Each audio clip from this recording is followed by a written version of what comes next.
So ಮೊದಲ collar ಶಾಂತ ಅಂತ ಹಾಸನದಿಂದ ಕರೆ ಮಾಡಿದ್ದಾರೆ. ಶಾಂತ ಅವರೇ ನಮಸ್ತೆ. ನಮಸ್ತೆ ಮೇಡಮ್. ಯಾರ ಬಗ್ಗೆ ಕೇಳಬೇಕಿತ್ತು? ನನ್ನ ಬಗ್ಗೆ ಕೇಳಬೇಕಿತ್ತು, ಮಕ್ಕಳ ಬಗ್ಗೆ ಕೇಳಬೇಕಿತ್ತು ಮೇಡಮ್. ಓಕೆ, ನಿಮ್ಮ ಡೇಟ್ ಆಫ್ ಬರ್ತ್ ಹೇಳಿ. ನಂದು ಡೇಟ್ ಆಫ್ ಬರ್ತ್ ಇಲ್ಲ ಮೇಡಮ್, ಮಕ್ಕಳಿದೆ, ನಂದಿಲ್ಲ ಮೇಡಮ್. ನನಗೆ 49 ವರ್ಷ. ಓಕೆ, 1 ರಿಂದ 108 ಒಳಗಡೆ ಒಂದು ಸಂಖ್ಯೆ ಹೇಳಿಮ್ಮ. 80. ಹೌದು ಮೇಡಮ್. ಓಕೆ, ನಿಮ್ಮ ಪ್ರಶ್ನೆ ಏನು? ಮಾತಾಡಿ ಶಾಸ್ತ್ರಿಗಳ ಹತ್ರ. ನಂದು ಆರೋಗ್ಯ. ಹಲೋ, ಮಾತಾಡಿ. ನಮಸ್ಕಾರ ಶಾಂತ ಅವರೇ, ನಮಸ್ಕಾರ. ನಮಸ್ತೆ ಗುರುಜಿ. ನಾನು ಎಷ್ಟು ವರ್ಷದಿಂದ ನೋಡ್ತಾ ಇದ್ದೀನಿ ಅಂದ್ರೆ ಹೇಳ್ಬಾರ್ದು. ಅವಾಗ್ಲಿಂದಲ್ವೇ ನಮಗೆ ಅವಾಗೆಲ್ಲ ನಂಬರ್ ಗೊತ್ತಾಗ್ತಿರ್ಲಿಲ್ಲ.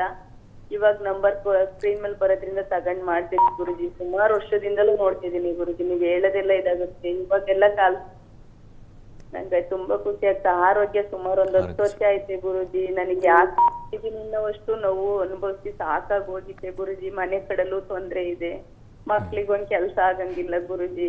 ಬಹಳ ಹಿಂಸೆ ಅಂದ್ರೆ ಹೇಳ್ಕೋಬಾರ್ದು ಗುರುಜಿ. ಹೇಳಕ್ ಹೋದ್ರೆ ನನ್ ಬುಗ್ಗಿಯಲ್ಲಿ ಅಂತ ಕಷ್ಟದಲ್ಲಿದ್ದೀನಿ ಗುರುಜಿ. ಯೋಚನೆ ಮಾಡಬೇಡಿ, ಕಷ್ಟ ಮನುಷ್ಯನಿಗೆ ಬರುತ್ತೆ. ಸಂಕಟ ಕೆಲವೊಮ್ಮೆ ತಟ್ಕೊಳಕ್ಕಾಗದೆ ನಾವು ಹೀಗೆ ಉಮ್ಮಳಿಸಿ ಹತ್ತು ಬಿಡಬೇಕಾದ ಸಂದರ್ಭಗಳು ಎದುರಾಗುತ್ತೆ.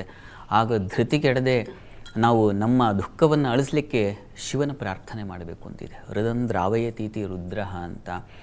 ನಮ್ಮ ನೋವನ್ನು ಕಷ್ಟವನ್ನು ಅಳಿಸ್ತಕ್ಕಂಥವನು ಒಬ್ಬನೇ, ಅವನು ಪರಮೇಶ್ವರ. ಹೀಗಾಗಿ ಹತ್ತಿರದಲ್ಲಿ ಯಾವುದಾದ್ರು ನಿಮಗೀಗ ವಸ್ತುತಃ ನೀವು ಹೇಳಿದ ಸಂಖ್ಯೆಗೆ ಧನು ರಾಶಿ ಆಗುತ್ತೆ. ಆ ರಾಶಿಗೆ ಗುರು ದೃಷ್ಟಿ ಇದೆ. ಹೀಗಾಗಿ ನೀವು ಆತಂಕಕ್ಕೊಳಗಾಗಬೇಡಿ.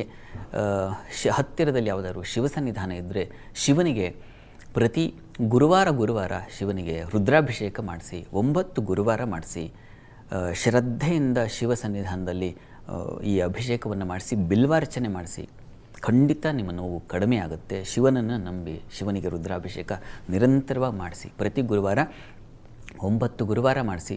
ಮತ್ತು ಶಿವಾಪರಾಧ ಕ್ಷಮಾ ಸ್ತೋತ್ರ ಅಂತ ಒಂದು ಸ್ತೋತ್ರ ಇದೆ, ಯೂಟ್ಯೂಬಲ್ಲಿ ಸಿಗುತ್ತೆ. ನೀವು ಹುಡುಗರ ಹತ್ರ ಸರ್ಚ್ ಮಾಡಿಸಿ ಶಿವಾಪರಾಧ ಕ್ಷಮಾ ಸ್ತೋತ್ರ ಅಂತ. ಅದನ್ನು ಕೇಳಿಸ್ಕೊಳ್ಳಿ. ನೀವು ಕೇಳ್ತಾ ಒಂದು 11 ದಿವಸ ಕೇಳುವಷ್ಟು ಹೊತ್ತಿಗೆ ನಿಮ್ಮ ನೋವು ಹಗುರಾಗುತ್ತೆ. ಆತಂಕ ಬೇಡ. ಒಳ್ಳೆಯದಾಗ. ಇನ್ನು ಹಾಸನದಿಂದ ಅಶ್ವಿನಿ ಕಾಲ್ ಮಾಡಿದ್ದಾರೆ. ಅಶ್ವಿನಿ ಅವರೇ ನಮಸ್ತೆ. ಹಲೋ. ನಮಸ್ಕಾರ. ಯಾರ ಬಗ್ಗೆ ಕೇಳಬೇಕಿತ್ತು? ತಂಗಿ ಜಾಹ್ನವಿ ಬಗ್ಗೆ ಕೇಳಬೇಕು. ಓಕೆ, ಅವ್ರದ್ದು ಡೇಟ್ ಆಫ್ ಬರ್ತ್ ಹೇಳಿ. 10/12/91. 10/12/91. Time 1:45 night. ಇದು 10/11 9/10. ಓಕೆ, ಏನ್ ಪ್ರಶ್ನೆ ಕೇಳಬೇಕಿತ್ತು? ಅವ್ರ ಜೀವನದ ಬಗ್ಗೆ, ಮಾತಾಡಿ. ಬಗ್ಗೆ ಮದುವೆ ಮಾತಾಡಿ ಶಾಸ್ತ್ರ. ಅಶ್ವಿನಿ ಅವರೇ ನಮಸ್ಕಾರ. ನಮಸ್ಕಾರ. ಮುಂದೆ ಹೇಗಿದೆ ಅಂತ ಅಲ್ವಾ? ನೋಡಿ, ಕರ್ಮಸ್ಥಾನದಲ್ಲಿ ಜೀವನ ಸ್ಥಾನ ಅಂತ ಕರೀತಾರೆ ಅದನ್ನು. ಆ ಅಧಿಪತಿಯಾಗಿರ್ತಕ್ಕಂಥ ಬುಧ ಶತ್ರು ಕ್ಷೇತ್ರದಲ್ಲಿದ್ದಾನೆ ಮತ್ತು ಮೌಢ್ಯನಾಗಿದ್ದಾನೆ. ಈ ಸಂದರ್ಭದಲ್ಲಿ ಜೀವನಕ್ಕೇನಾಗುತ್ತೆ, ಆಗಾಗ ತೊಂದರೆಗಳು ಬರುತ್ತೆ.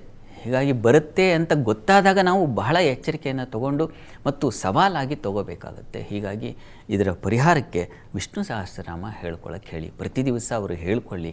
ಮತ್ತು ಸಾಧ್ಯವಾದರೆ ಬುಧ ಹತ್ತಿರದಲ್ಲಿರೋ ವಿಷ್ಣು ಸನ್ನಿಧಾನಕ್ಕೆ ಸ್ವಲ್ಪ ಹೆಸರು ಕಾಳು, ಎಷ್ಟಾಗುತ್ತೆ ಅಷ್ಟು, ಆ ಹೆಸರು ಕಾಳನ್ನು ಪ್ರತಿ ಬುಧವಾರ ಕೊಟ್ಟು ಬರಲಿ. ನಿರಂತರವಾಗಿ ಮಾಡಿದ್ರೆ ತುಂಬ ಒಳ್ಳೆಯದು. ಒಂದು ಸ್ವಲ್ಪ ದಿವಸ ಏನು ಒಂದು ವಾರವೋ ವರ್ಷವೋ ಅಂತಲ್ಲ, ನಿರಂತರವಾಗಿ ಮಾಡೋದು ತುಂಬ ಒಳ್ಳೆಯದು.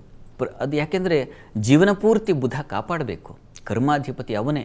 ಕೆಲಸ ಕಾರ್ಯಗಳಲ್ಲಿ ಬುದ್ಧಿಬಲ ಕೊಡ್ತಕ್ಕಂಥವನು, ಅದಕ್ಕೆ ಹಣ ಕೊಡ್ತಕ್ಕಂಥವನ್ನೆಲ್ಲ ಅವನೇ ಆಗಿದ್ದಾನೆ. ಹೀಗಾಗಿ ಪ್ರತಿ ಬುಧವಾರ ವಿಷ್ಣು ಸನ್ನಿಧಾನಕ್ಕೆ ಹೋಗಿ ಸ್ವಲ್ಪ ಹೆಸರು ಕಾಳು ನಮಸ್ಕಾರ ಮಾಡ್ಕೊಂಬರಕ್ಕೆ ಹೇಳಿ. ಖಂಡಿತ ಅನುಕೂಲ ಆಗುತ್ತೆ. ಆತಂಕ ಬೇಡ. ಒಳ್ಳೆಯದಾಗ.